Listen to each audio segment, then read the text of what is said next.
My sugar daddy asks me for weird favors. His Tinder profile said he was 45, but he looked to be in his early 30s at most. Looking for a sugar baby. 700 weekly. No sex. It sounded too good to be true, but as a broke university student, I was willing to take my chances. I swiped right, and Tinder let me know it was a match. His message came seconds later. Hey there, sweetheart. I cringed at that word. I hated it. But $700 was $700, so I sucked it up and replied. Hey, his name was Jack and he told me he owned his own business, although he never specified what kind of business it was. We talked for a while before he asked me for my Venmo to send me the first payment. After a few minutes, I got the notification. I stared at the $700 for at least 20 minutes, expecting to wake up from a dream at any second. But it wasn't a dream. You still there? I clicked on the message. Yeah. Sorry. If you don't mind me asking, what are you looking for in return? I stared at the chat until he replied, I'm just looking for you to do a few favors for me. That sounded like it was going to be sexual to me. Like what? For example, the first thing I need you to do is pick up a delivery for me. That sounded innocent enough, but I was still expecting there to be some kind of twist. $700 to pick up a package? Come on, even I wasn't that naive. From the post office or something? No. I'll send you the address, but I'd rather not do this through Tinder.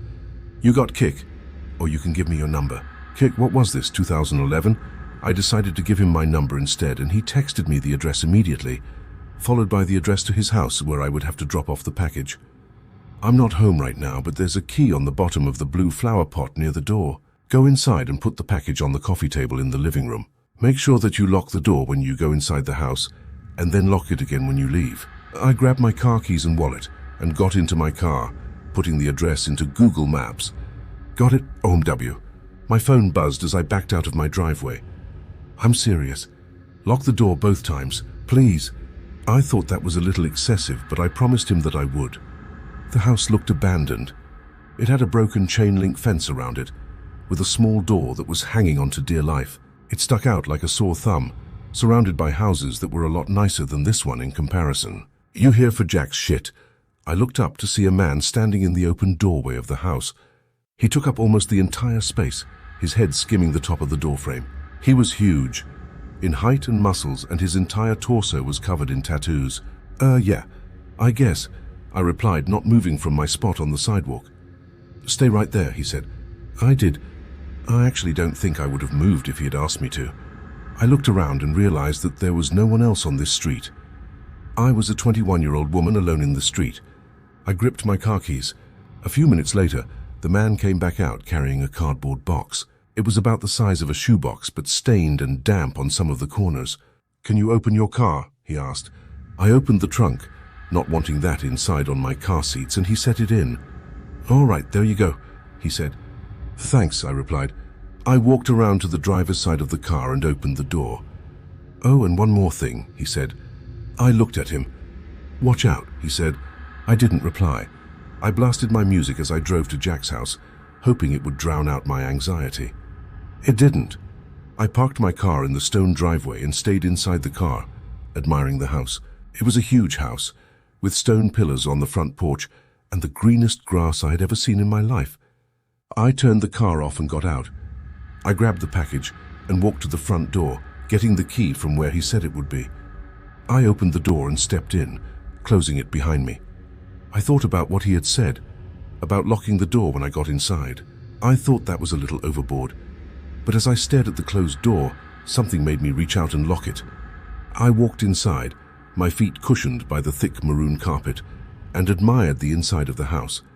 All the furniture was wooden and looked incredibly expensive. I would probably finish school a dozen times with the money that it took to furnish this place. I set the package down on the coffee table, and as I walked back to the door, I heard a phone ringing from somewhere inside the house. I froze. In my pocket, my phone buzzed. I took it out to look. Don't answer any calls that aren't from Marvin. I put my phone back and followed the sound of the phone, poking my head into a few different rooms before I found it in an office. I walked over to the desk and looked at the caller ID. Incoming call from Jack. That was odd. I grabbed my phone to look at the message again. I was starting to get a little bit creeped out and decided I wouldn't answer just to be safe, and left the house, remembering to lock the door as I left. I've done a few more favors for Jack since then. I drove a BMW to a random park in another city, only to get out and drive a different car back to Jack's house.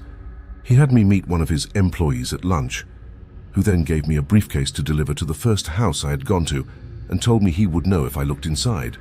On several occasions, he asked me to drive down to that same house and stay with the guy, whose name was Julio, for a certain amount of time. In total, I've made around $3,500. Most recently, Jack asked me to stay in his house overnight. I woke up to a text message from him. "I need you to spend the night at my house." I hadn't ever seen him in person, but I had talked to him on the phone a few times. He proceeded to tell me he would pay me $1,000 to spend the night at his house, provided that I followed a few rules. I drove to his house that evening. The driveway was empty, and it normally was, but the porch light was on. I walked up, unlocked the door, went inside, and then locked it again. Everything in the house looked the same. Jack had told me over the phone that he would leave the list of rules on the dining room table. I set all my stuff down in the living room. My bags looked like garbage compared to the fancy furniture in there. I wandered into the kitchen and then to the dining room. Sure enough, there was a piece of paper on the wooden table, held down by an empty glass. "Lock the door when you come in. Only answer calls from Marvin. Don't turn on any faucets between 9 p.m. and 11 p.m.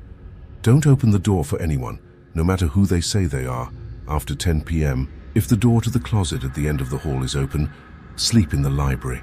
If closed, sleep in any of the bedrooms. The gardener comes at midnight. If he starts knocking on the windows, hide. Turn the TV on and let it play on static through the night.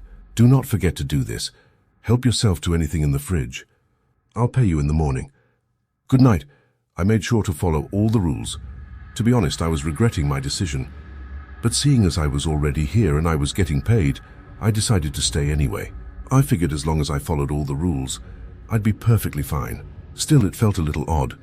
What was this? A haunted house? Nevertheless, I lounged around the house for a few hours as I was planning on going to sleep around 9, since that's the time that all the weird shit would begin to happen. At 8:50, I brushed my teeth, using the faucet for the last time before 9. I checked the closet in the hallway, and upon seeing that it was open, I moved my stuff into the library and got ready to sleep on the couch. I locked the doors just in case and laid on the couch, scrolling through my phone.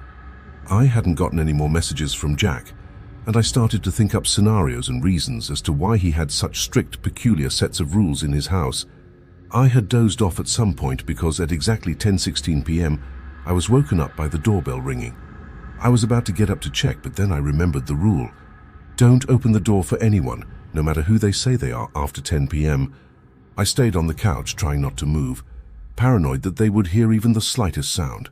"It's the police. Open up." I didn't move. "Hello, it's the police. Open up or we're coming in."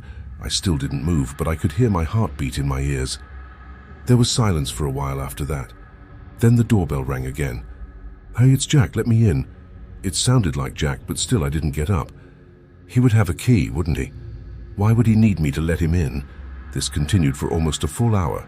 Different people would ring the doorbell, announce themselves, and then disappear when I didn't respond. I was finally able to fall asleep, and the gardener never came.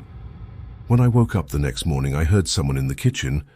I got up slowly and unlocked the door as quietly as possible, taking my phone with me and walking across the living room and into the kitchen. I stopped at the entrance and peered in. It was Jack.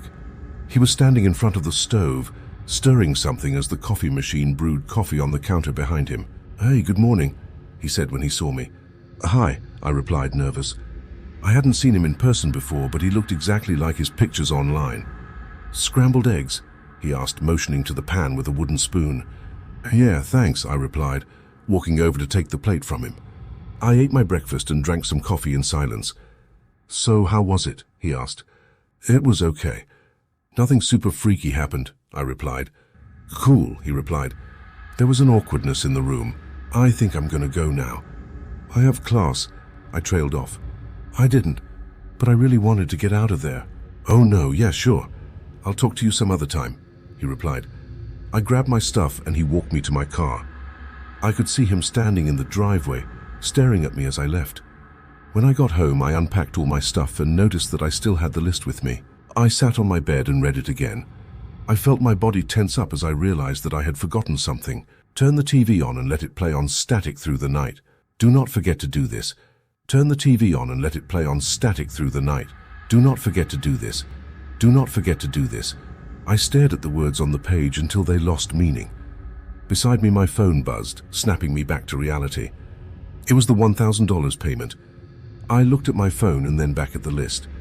Maybe it wasn't an important step. As I was thinking this over, a text from Jack came it. I'm not in town right now. I should be back next week, so you're free from running any more errands for me until then. Just sent the payment. Go do something fun. I stared at the message and read it again. And again. And once more for good measure. I'm not in town right now. I thought back to this morning and how Jack was in his house. How he gave me breakfast. I'm not in town right now. Within minutes, a new text came in, this time from a number that I didn't recognize. Did you forget to do something? The text was followed by a picture of Jack, or whoever this version of Jack was, standing in front of the TV. I didn't respond. Next came another picture. This one was of the outside of my house. It was followed by another text. If you enjoy this type of content and would like to see more of it and support the channel, feel free to subscribe and turn on notifications.